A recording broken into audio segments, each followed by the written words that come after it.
आज हम भारतीय समाज की जनसांख्यिकी संरचना ये चैप्टर के बारे में जानेंगे और मोस्ट क्वेश्चन को पढ़ेंगे। तो पहला आपका क्वेश्चन है कि आकाल से आप क्या समझते हैं।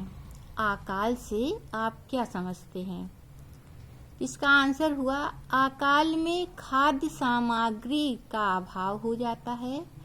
आकाल में खाद्य सामग्री का अभाव हो जाता है और खाद्य आपूर्ति के उत्पादन में कमी हो जाती है, जिससे लोग निर्धनता एवं कुपोषण की समस्याओं के कारण अभावग्रस्त जीवन व्यतीत करने के लिए विवश हो जाते हैं।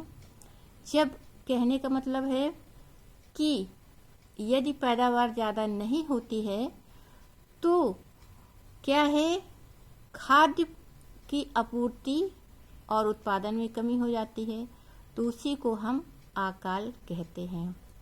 नेक्स्ट क्वेश्चन है, साक्षरता से आप क्या समझते हैं। साक्षरता से आप क्या समझते हैं। इसका आंसर है जनगणना के अनुसार उस व्यक्ति को शिक्षित माना जाता है जो अपने विवेक से किसी भी भाषा में लिख और पढ़ सकता है। जो अपने विवेक से किसी भी भाषा में लिख और पढ़ सकता है। जो व्यक्ति लिख तो सकता है परंतु पढ़ नहीं सकता, तो उसे हम साक्षर नहीं मानते हैं। ये जनगणना के अनुसार माना गया है। नेक्स्ट क्वेश्चन है, भारतीय जनसंख्या नीति के क्या उद्देश्य हैं। भारतीय जनसंख्या नीति के क्या उद्देश्य हैं।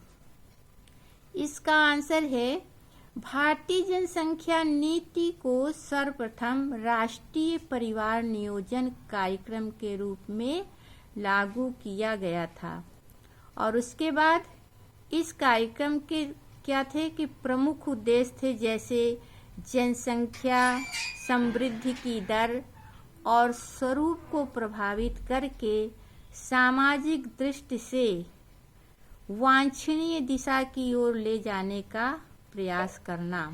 मतलब सही दिशा की ओर ले जाने का प्रयास करना, हर व्यक्ति को अच्छी दिशा दिखाना और उन्हें आगे बढ़ने के लिए प्रेरित किया जाना, यही भारतीय जनसंख्या नीति के उद्देश्य है।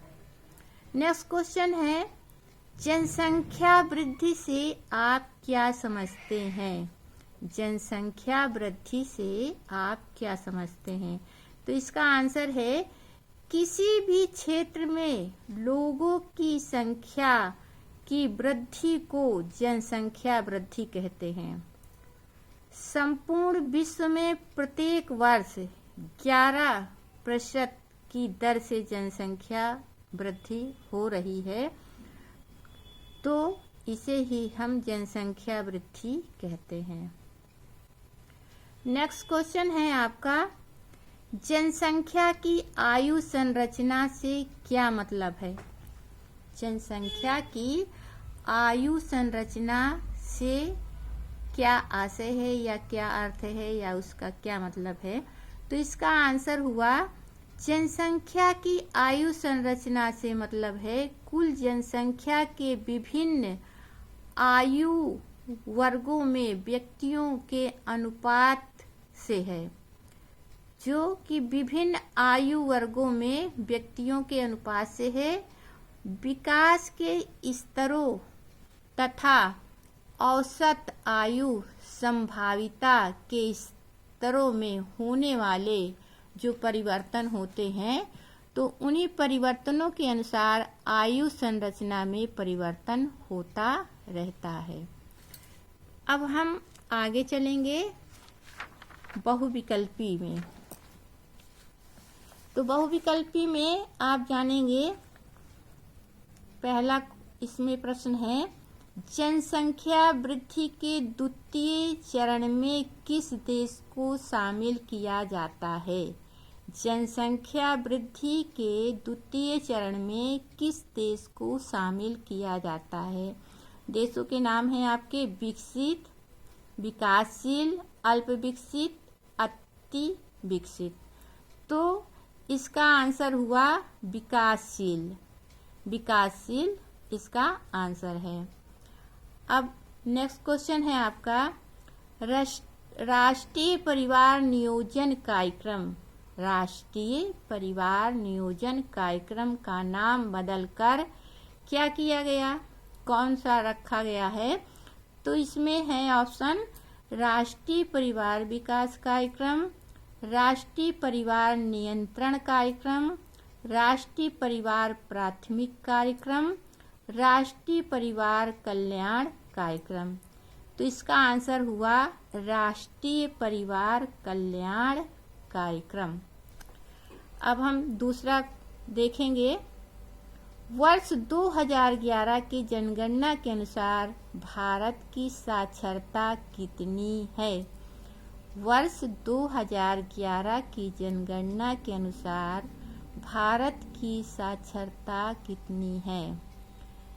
इसमें है ऑप्शन है 42%, 74%, 65% और 51%। तो इसका सही आंसर हुआ 74 यानी 74% है। अब नेक्स्ट क्वेश्चन है मानव निर्मित आकाल में किसे शामिल किया जाता है? मानव निर्मित आकाल में किसे शामिल किया जाता है? ऑप्शन है अतिवृष्टि, उर्वरकों का अतिप्रयोग, अनावृष्टि या ये सभी। तो इसका आंसर हुआ उर्वरकों का अति प्रयोग। उर्वरकों का अति प्रयोग। नेक्स्ट क्वेश्चन है विश्व में सर्वप्रथम जनगणना कहाँ हुई थी? विश्व में सर्वप्रथम जनगणना कहाँ हुई थी? ऑप्शन है America, England, France, Germany. America, England, France, Germany. इसका आंसर हुआ अमेरिका। अमेरिका में ही सर्वप्रथम जनगणना हुई थी। अब हम अगले क्वेश्चन में चलेंगे। जनसंख्या के आकार को निम्नलिखित में से कौन से कारक प्रभावित करते हैं? जनसंख्या के आकार में कौन कौन से कारक प्रभावित होते हैं? एक जन्म दर है, निष्क्रमण है, मृत्यु दर है या ये सभी। तो इसमें सभी को शामिल किया गया है, जन्म दर को भी, निष्क्रमण को भी और मृत्यु दर को, तीनों को शामिल किया गया है।